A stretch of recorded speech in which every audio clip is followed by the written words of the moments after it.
again, I had mad drip in third grade, mad riz in sophomore year. Like, what else? What don't I have is really the question. Okay, and I know that's sus. I should not be saying any of that stuff, but it was bussin'. All right, on a cruise ship, we were bussin'. I'm gonna stop doing all these talk because this is crazy. Why am I talking like a sixth grader?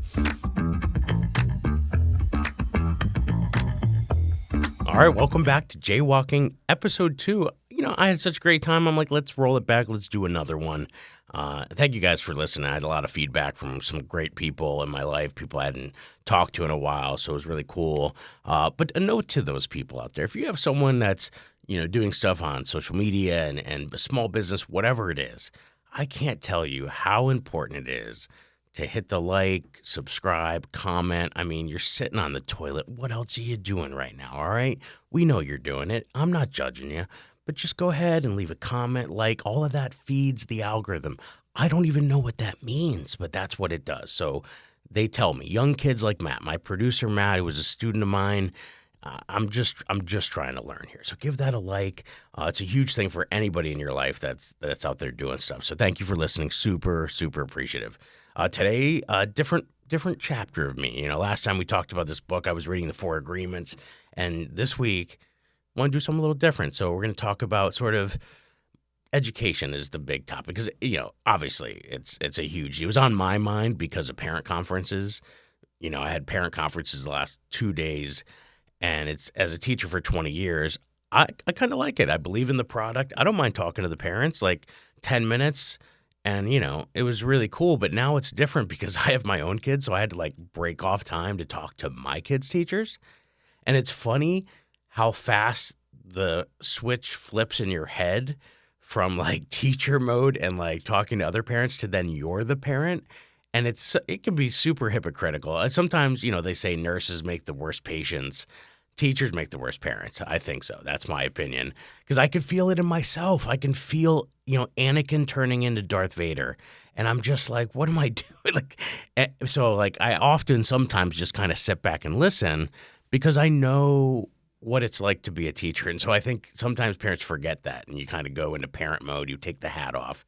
So I was thinking a lot about education because, obviously we have a lot going on in the news, what's going to happen, blah, blah, blah. And listen, I'm a person that wait and see. I mean, how bad it could be? I loved wrestling growing up. The fact that the head of the WWE is going to be in charge of education, I mean, I'm on board. I mean, give me front row tickets. I want to see a steel chair match in the cafeteria.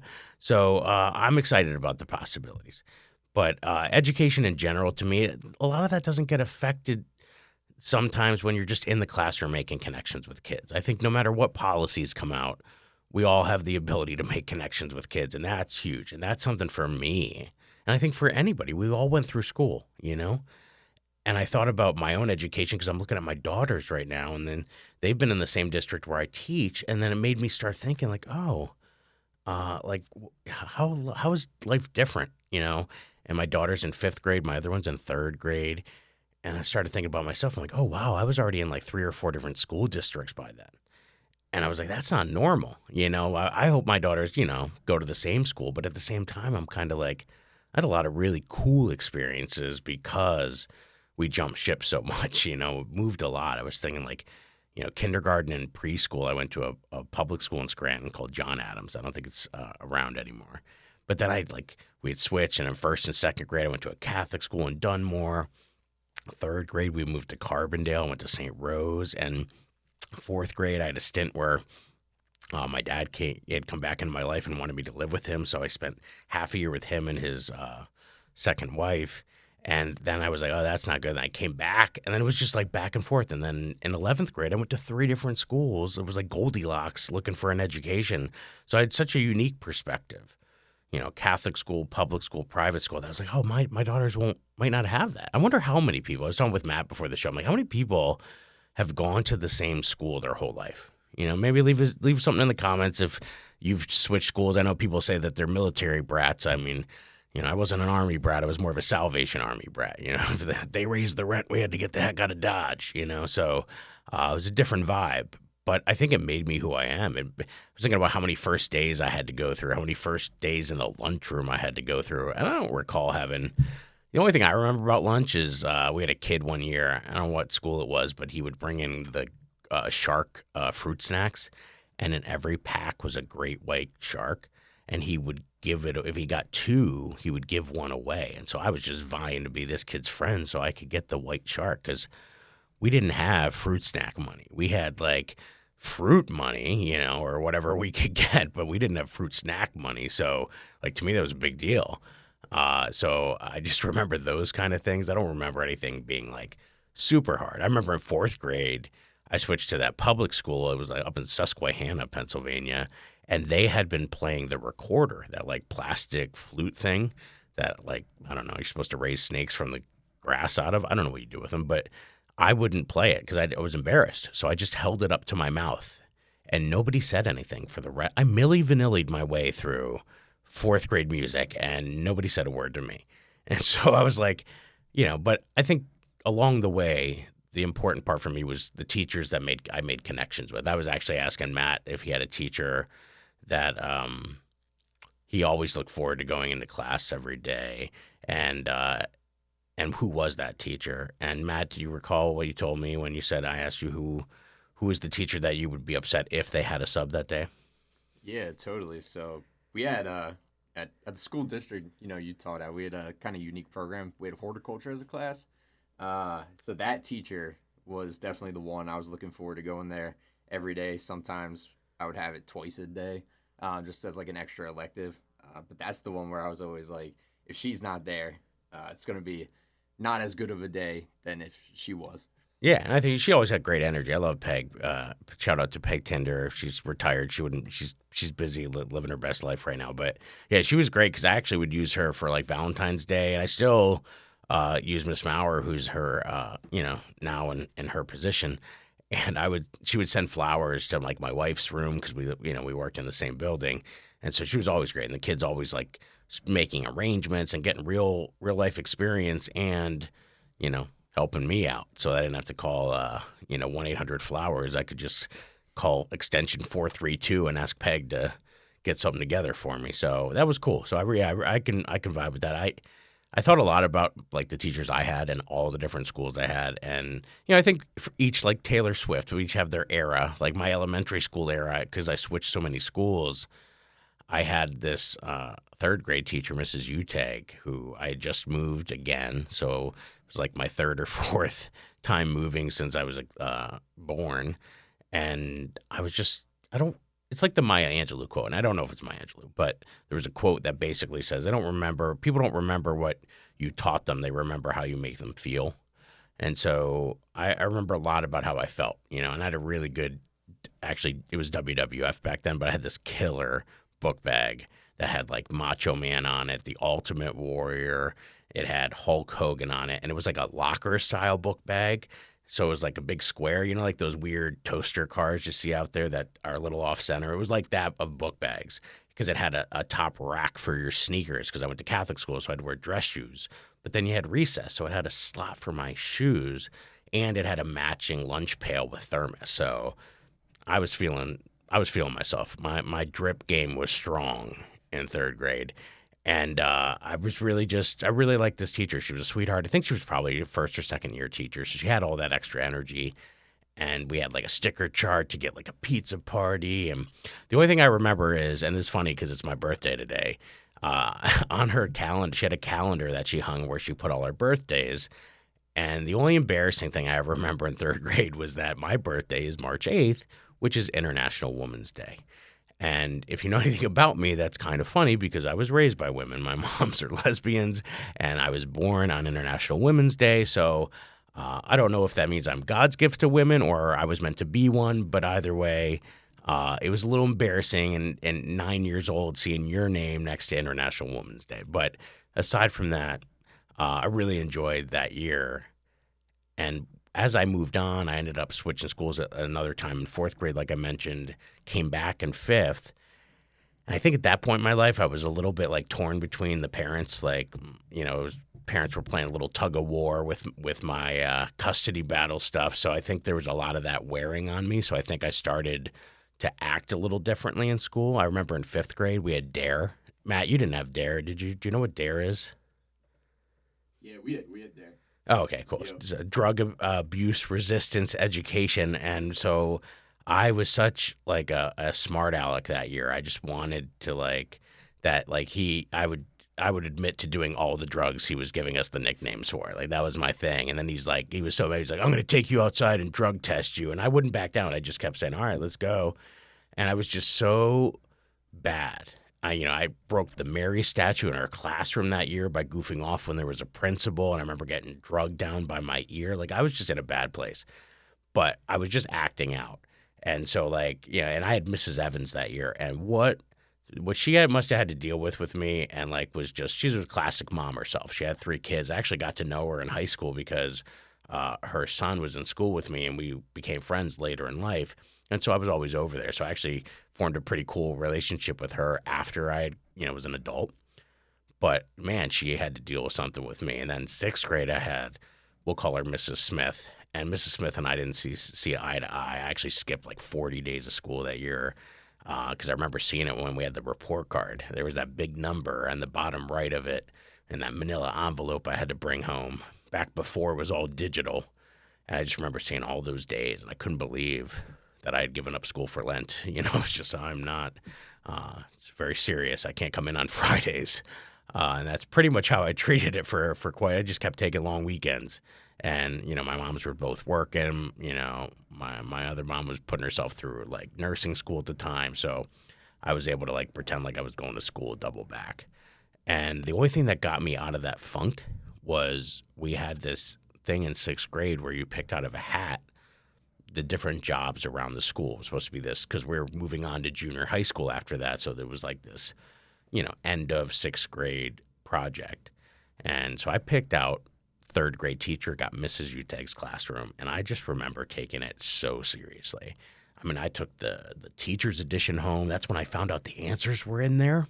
I mean, talk about thinking there's a Wizard of Oz and you just find out there's just a man and woman with answers in the margin behind a curtain. I mean, what a disappointment. It was like I also learned Santa wasn't real. Like, what else is going to happen? No wonder teenagers get angsty. And so I just took this project. So, I mean, I dressed up. We always had to wear like a Catholic school uniform with the clip-on tie.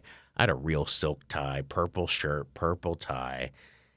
Made my mom stop at Turkey Hill to get Tootsie Roll Pops to hand out as prizes because I made a game using their vocab words, and it was baseball themed. If you knew me anything, if you had made me do anything in school, read, write, art project, had to involve baseball or you weren't going to get me to do it.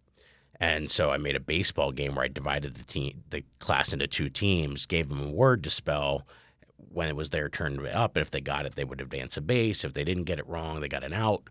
And then we would switch sides, just play baseball. Super simple, but I don't know what made me think of it, but that's what I did. And I was super impressed with myself. I think that was the moment when I was like, oh, maybe I could teach. Because I remember just having I can still have like in my mind's eye me in that classroom because I was paired up with another student. Her name was Megan. And I just remember, I just still have visions in my head of like that day, like Facebook was sending me a memory from 30 years ago, which is kind of cool. So those are moments that are like etched in my mind. And I think that's important because Mrs. Uteg made me feel that way.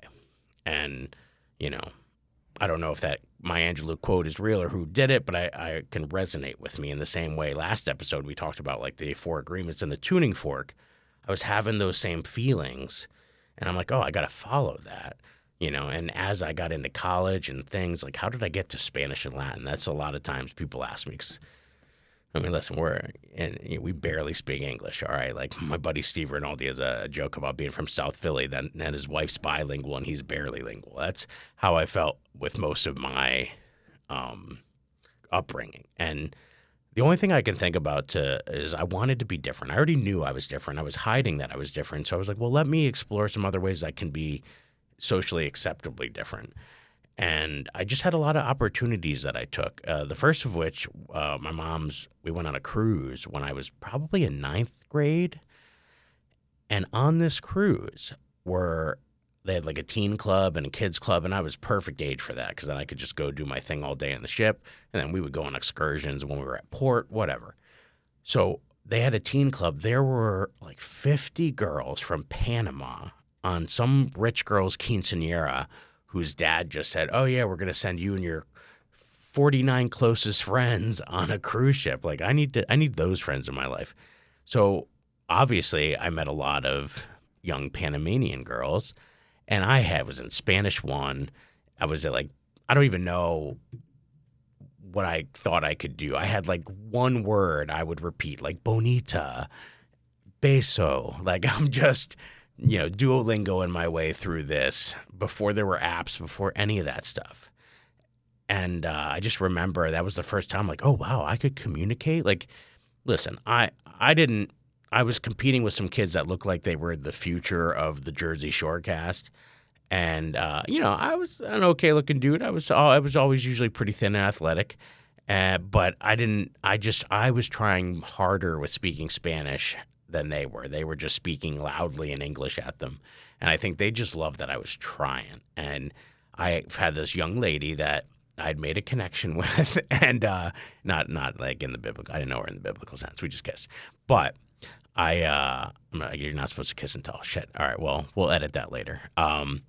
So afterwards, maybe we'll clip that. I don't know. But afterwards, I remember getting a photo of her eating breakfast with her friends as I was saying goodbye to her. And I remember as soon as we got home, we had to get to port. We had to fly from Florida back home.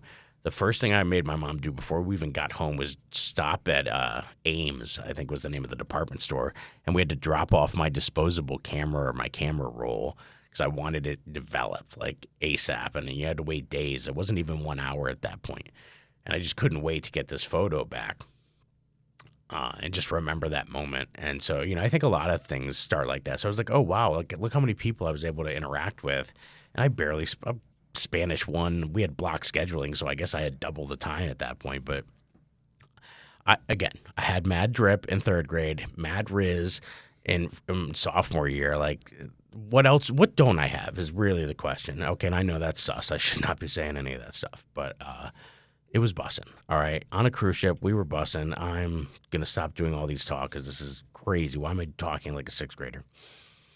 But yeah, I think that was the first step, and then. In 11th grade, I switched schools, and the 3rd school I went to was a hill, it was called Wyoming Seminary. It was a preparatory school, but you lived there. I got some grant because the donors there were looking to help people who were from areas where the school systems weren't as strong. And my Catholic school was hinting that it might be shutting down. I could tell the education I was getting there wasn't top notch because I had been taking an SAT prep class, and the woman, after a couple weeks, now, okay, I didn't go every week, but because when I went, I felt like she was speaking Chinese. And she pulled me out after a while. She's like, you lack basic math skills. And I'm like, what are you talking about? I'm set to be valedictorian in my class. I'm in honors math, and then I realized it was all watered down. It was like the Treasury was printing money with no gold to back it up. And that's when things started kind of crumbling around me. Like, oh no, what else don't I know? What else? They had us take the PSATs, but you take them in October, but they planned our geometry class to be a spring class for block scheduling. So we wouldn't even have geometry before we took the PSATs in 10th grade. I was like, that's madness. So they came and tried to give us a crash course at the end of the day before the PSATs. So the writing was on the wall. Things were not. And I got bored again, just like 6th grade. So I started cutting school. I went to the nurse. Now, by the nurse, I mean just the secretary who had some cough drops in her desk. I went to her, said I wasn't feeling well. She said I had to go back to class, so I just walked out. No cameras back then, no security, nobody guarding the doors. Just walked out. Nobody said a word. The teacher just assumed I went home. The office never checked. And I was like, oh my God, I got away with it. I was going to meet my buddies where we all smoked cigarettes at this abandoned house, because that's what you do if you went to Catholic school in the 90s. And so I went there, and I'm like, so did I get in trouble? They're like, no, we just told Mrs. Jones that, you went home sick at the next class, and she didn't check. So nobody cared. So I'm like, oh, well, let me just not go more, and maybe they won't care. And eventually my mom, had found out I'd been home, and I just was like, I can't go anymore. And I just remember feeling like this is, I don't know, there's something about it. And I switched to the school, Wyoming Seminary, and I was like, they're like, oh, you got to take Spanish. And at that point, I had already taken technically 2 years or 4 years because I did block scheduling 9th and 10th grade. And I was like, I've got a straight A's. And he looked at me. He's like, yeah, an A there is probably a C here.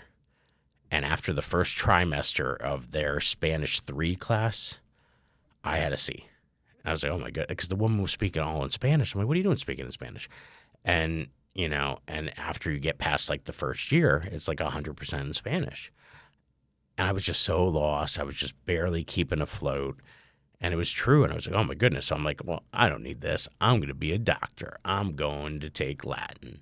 And so I switched to Latin my senior year. But I only did that because I got a cool opportunity that I think maybe I wasted a little bit. And I went to Argentina. So my school had I'll back up a little bit. So when I went to that private school, they had an exchange program. So when I got there that first year, I was living in the dorms, and there was a room open next to us. And in the winter, they had a group of students from Argentina come over. And so 2 of them stayed next to me in the dorm.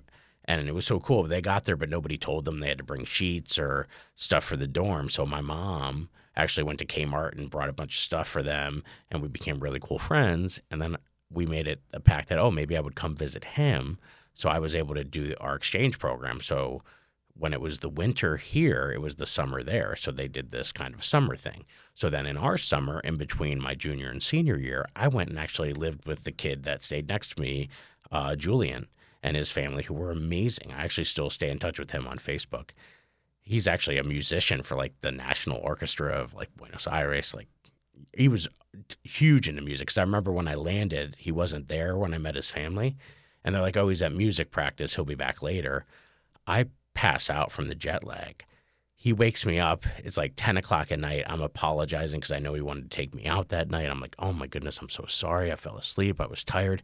He's like, no, man, go down, lay down for another hour. We're not leaving yet. I'm like, what do you mean we're not leaving? It's 10 o'clock at night. Like I would have had to, I'm like, we're 16 years old. And so I didn't realize though, but that school was all rich families, and all of his friends' dads were club owners in Buenos Aires, like all the big dance clubs, like think of like, Hollywood ropes, like spotlights going through the sky, madness. We just pull up. These 2 big bouncers like pull up the velvet rope up for us. We all pile out of the kid's car. And then in Argentina, I didn't realize it, but what's customary is to give 2 kisses on the cheek. So like you have bouncers like giving you 2 kisses on the cheek, like Goodfellas style.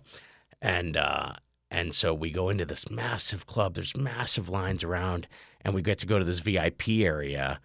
And I had already had a few drinks at that point because also nobody was caring about drinks. So I was partaking with the peer pressure, and I hadn't really drank before. So I got tipsy off of like 1 beer, and I fell up the stairs to the VIP area and like busted my knee.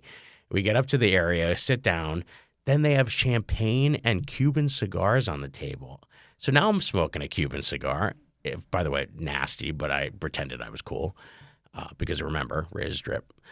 And I'm like living the life right now. I'm like, oh my God, my friends back home would be, this is crazy.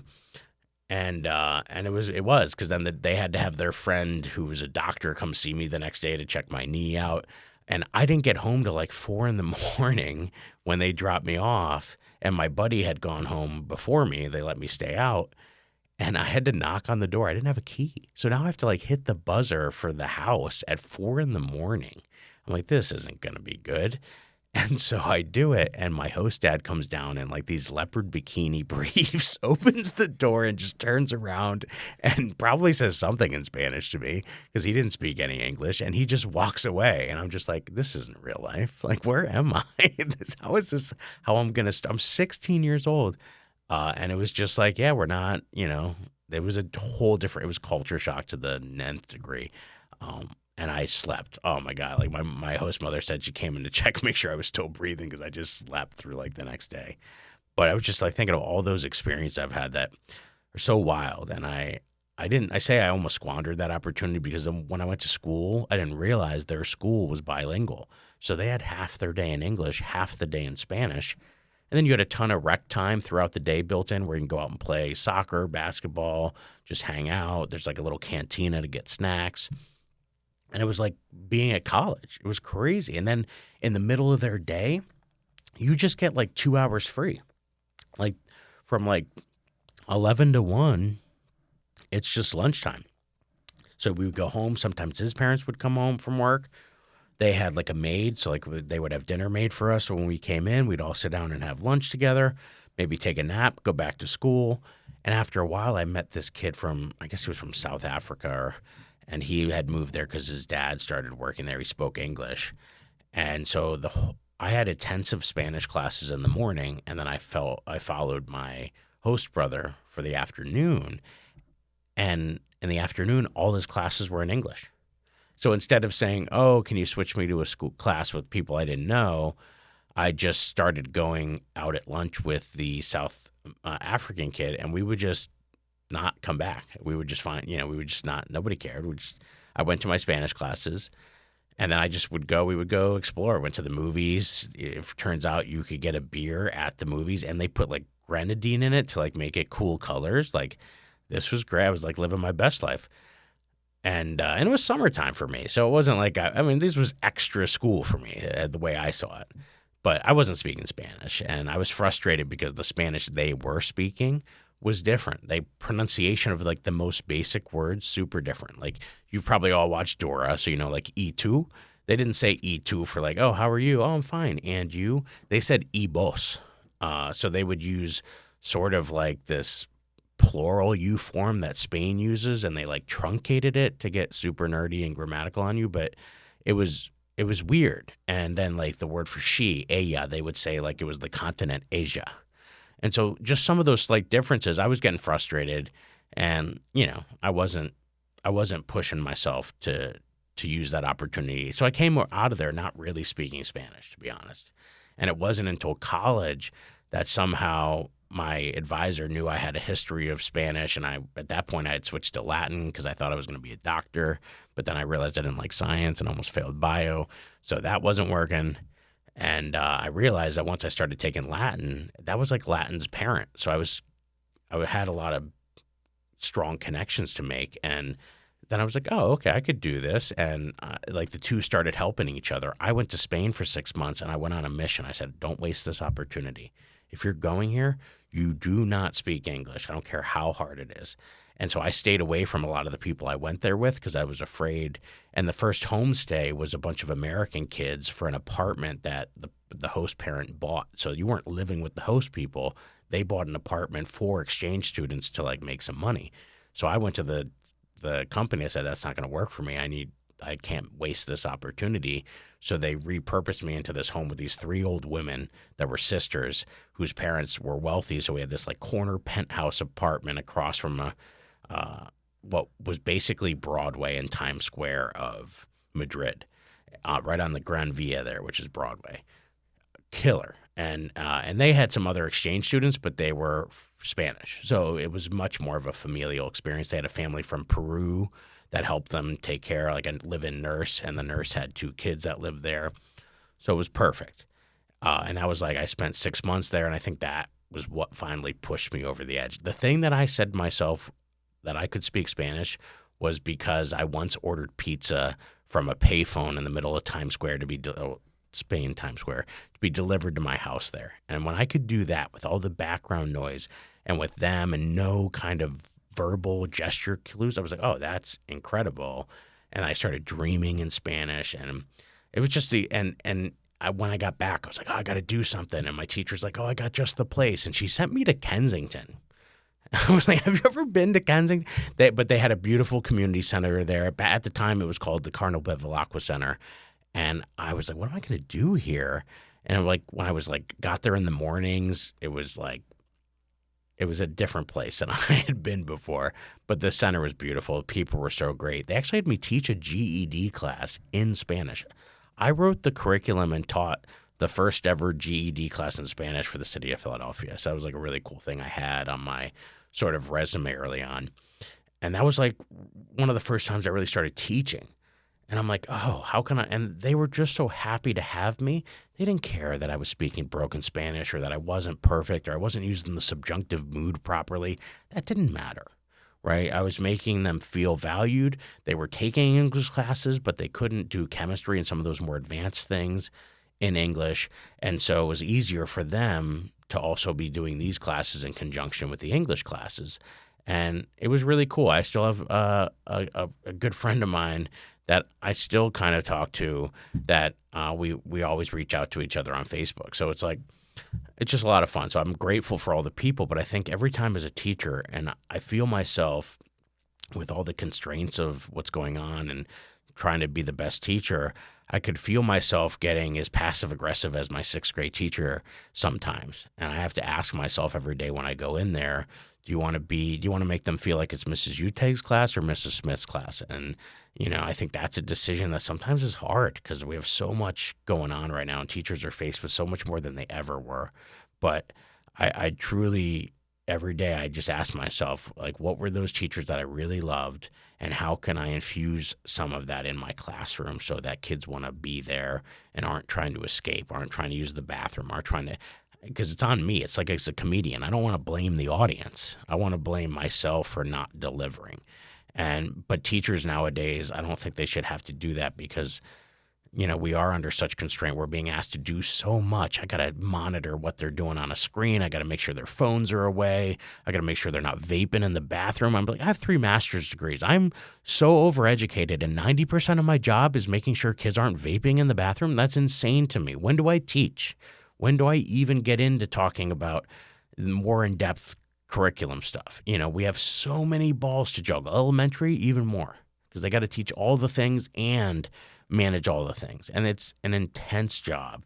And for us not to be getting the kind of money that LeBron James and some of these athletes are is insane to me. And it's hard. I can understand how Anakin turns into Darth Vader. Right. And I think every teacher out there has felt that. You get in there and if you don't feel that way in school, then you bring it home to your kids and you bring it home to your family. And that's why the only way we're going to get out of the teacher shortage is if Severance from Apple TV becomes a real live thing, because I need my innie and my outie to be 2 different people. It's the only way I think we could separate, because otherwise you don't have enough emotional currency to be everything to everybody. Right. We don't. And so we need to take care of ourselves first, right? Just like the airplane. Put your mask on first before you help someone else. That's what we all need right now. We need to be taking care of ourselves. Otherwise, people are going to remember the way you made them feel, but they're not going to like it, So that's a thing, and as someone who went to a bunch of different schools, I've seen it all, and I'm grateful for that. I wouldn't change a thing about that. And, I think that's the name of the game. So you got to fill your cup up. Maybe those 4 agreements can help follow that tuning fork, and, we'll figure it out. But that's this week's episode. So I hope you like hearing a little bit about my journey as a student and how it led to me in education. And I look forward to next week. All right. Have a great week. We'll see you soon. All right, so I forgot to plug stuff. How dare me? I have some great stuff happening March 15th, so this coming Saturday when you're listening to this or watching this, I'm going to be at Soul Joel's. I got a late night show at 9 o'clock. $5, come on out. I got some great local comedians from Jersey, from Philly, up and coming. You're going to want to catch this. It's going to be a little buffet of comedy. All right, if you go to the 7 o'clock show, I'm actually there hosting. And then my show's at 9 o'clock. Would love to have you. April 3rd, Thursday. If you know me, autism is something you're going to hear me talk more about in this program, but I'm doing an autism fundraiser show. We're teaming up with a Autism Cares Foundation of Bucks County, doing a comedy show. Half the proceeds are going back to this organization that's been running for 18 years in Bucks County to help families get the resources they need. And we need them now more than ever, because with things changing, we need to be able to fund the programs that Doge is coming from. All right. So we need to make sure that we're doing that. So come support that. If you dine at Gatsby's ahead of time, you get 10% off. That's going to be Thursday, April 3rd, Soul Joel's, Pottstown, PA at Sunnybrook Ballroom. Get the tickets. They're on sale now at souljoels.com. We would love to see you. Thank you so much. Follow me on all the things. Do the like and subscribe we talked about. Thanks for watching Jaywalking. I know it's been a lot of Jay talking. See you next week, guys.